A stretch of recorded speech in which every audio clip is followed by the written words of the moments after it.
o juizado falando que se tiver mais vaga de agenda minha, eles botam mais. Esse é o Ancapso e nós vamos falar da briga do Cobra, né, que é o dono do Bitcoin.org, com o Roger Ver. Na verdade não é briga entre os dois estão discutindo, estão argumentando sobre o futuro do Bitcoin, né? Então você tem de um lado o dono do site Bitcoin.org, que é o site oficial do Bitcoin, é o site que todo mundo deve procurar para qualquer coisa relativa ao Bitcoin, e o dono do Bitcoin.com, que é outra pessoa. Você até consegue comprar Bitcoin por aqui, tem um mecanismo, mas esse pessoal daqui é mais ligado ao Bitcoin Cash. Então não é a mesma coisa do Bitcoin original, Bitcoin.org, né? Enfim, eles estão prevendo uma briga no futuro entre os ossificadores e os melhoradores. Vamos entender o que quer dizer isso daqui, porque tem argumentos para os dois lados nessa história, né? Essa notícia foi sugerida por Henrique, Boitatá e várias outras pessoas. Obrigado ao pessoal que sugeriu a notícia. Eu gosto quando volta esses nomes, tá ligado? Boitatá, tá ligado?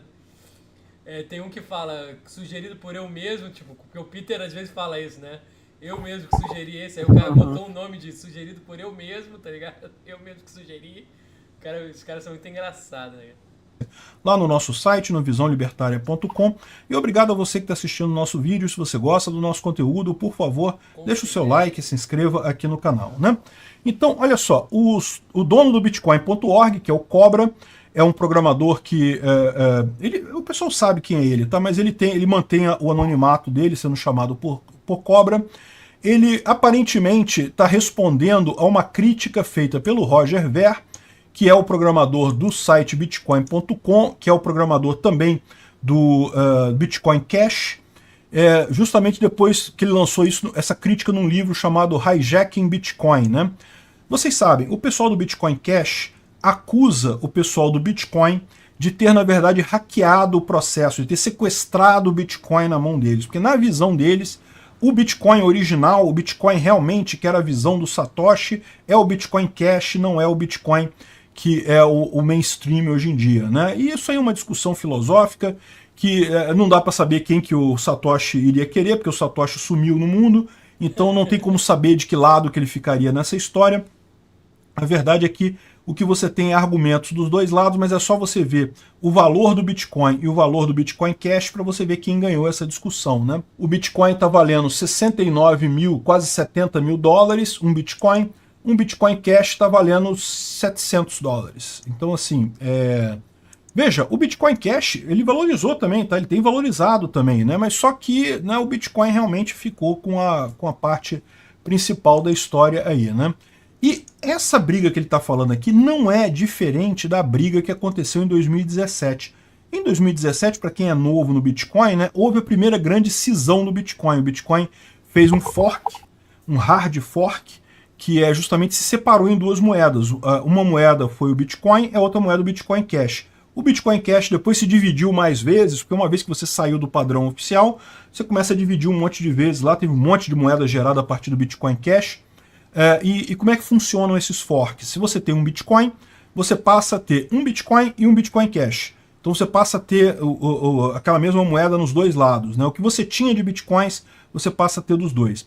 O que originou esse problema lá em 2017, essa briga? Foi a questão do tamanho do bloco, né?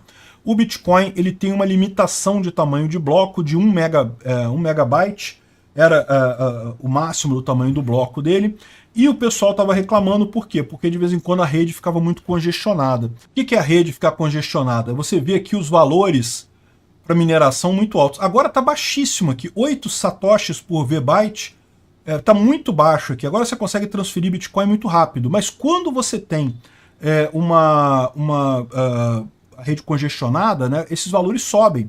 Chega a ter valores altíssimos aqui, né? E aí, o que acontece? Isso aconteceu em 2017 e havia essas duas soluções. Uma solução era o SegWit, que era uma maneira de você otimizar o bloco, ou seja, você conseguiria colocar mais transações no bloco sem mudar o tamanho do bloco.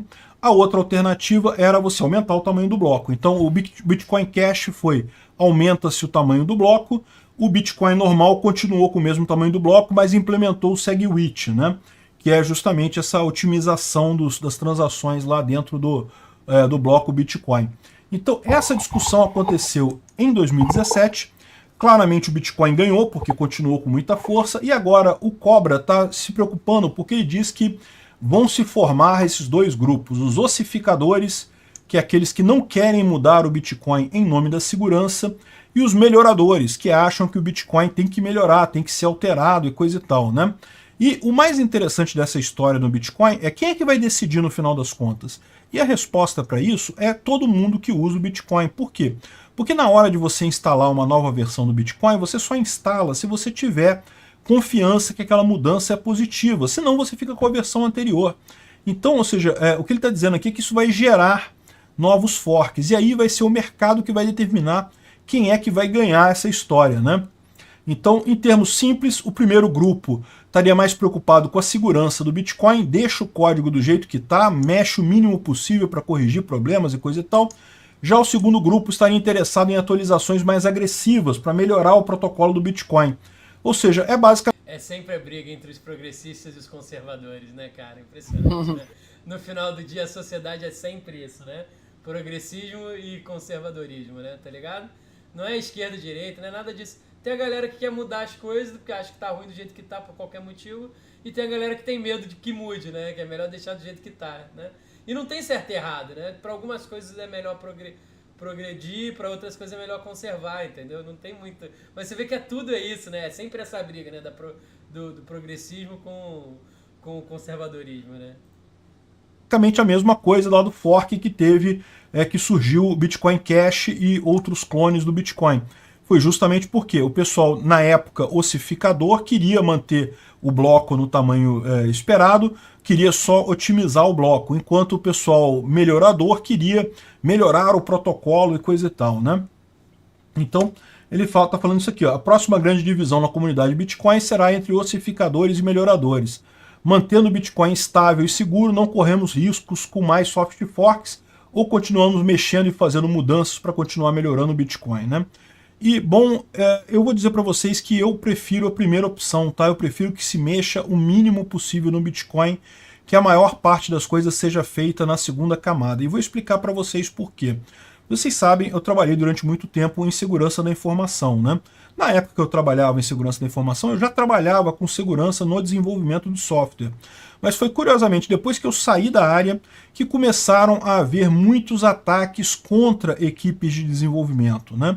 E recentemente a gente teve um ataque contra o Linux. O Linux, vocês sabem, é um sistema de código aberto, ele é desenvolvido por um monte de gente no mundo todo, algumas dessas pessoas nem conhecem as outras, entram lá no processo e corrigem um problema e sobem o código e coisa e tal, e aí tem todo um processo de teste que no final das contas gera o Linux na versão mais nova do Linux, né? O Bitcoin funciona assim também. As pessoas que desenvolvem o Bitcoin são pessoas no mundo inteiro que não necessariamente se conhecem, usam apelidos como Cobra, usam nomes para não ficar em evidência e coisa e tal, e no final das contas contribuem para o código do Bitcoin. Qual que é o problema disso?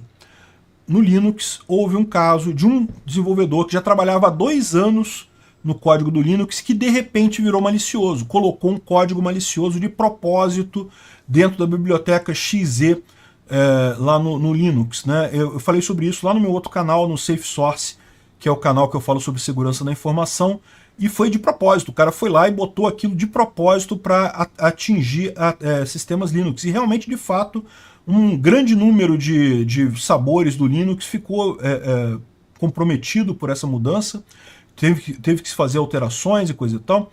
Imagina isso no Bitcoin. Só imagina. Algum desses vários programadores colocar lá um código malicioso, é escondido, não, é lógico, ninguém vai botar assim, ó, if valor tal, manda Bitcoin para minha carteira. Não vai botar um negócio aberto assim.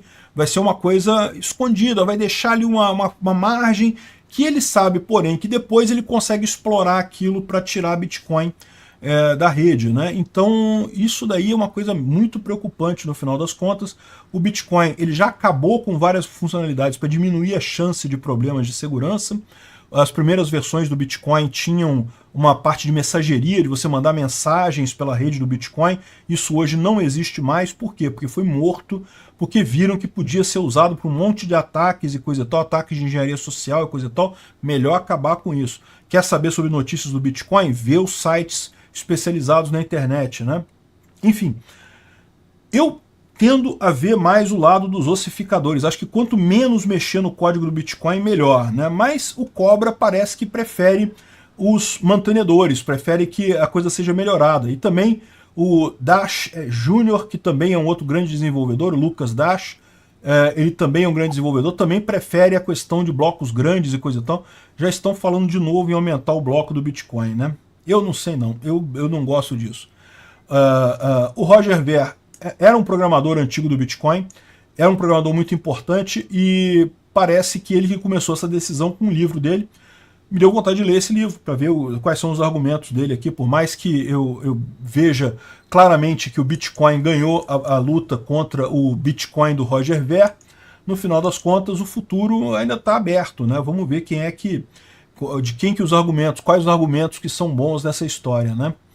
Enfim, é isso daí, o Bitcoin corre riscos de ter mais um hard fork, né? Agora, é aquilo que eu falo para vocês, isso aqui quer dizer que, não, agora acabou, agora o Bitcoin não serve mais para nada e coisa e tal. Não sei, tá? Não sei não. Eu acho que, eu não vejo dessa forma. Desafios de segurança da informação sempre vão existir. É impossível você dizer que, não, nunca teve desafio de segurança, agora tem.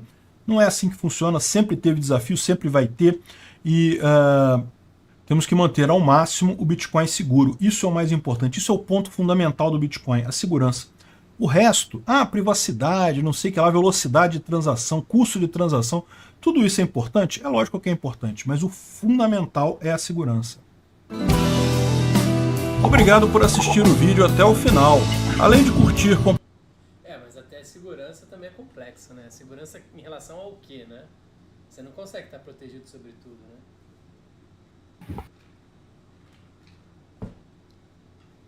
Compartilhar e se inscrever no canal, considere se tornar patrocinador com valores a partir de R$ 1,99. Clique no botão Seja Membro abaixo para saber as condições e vantagens.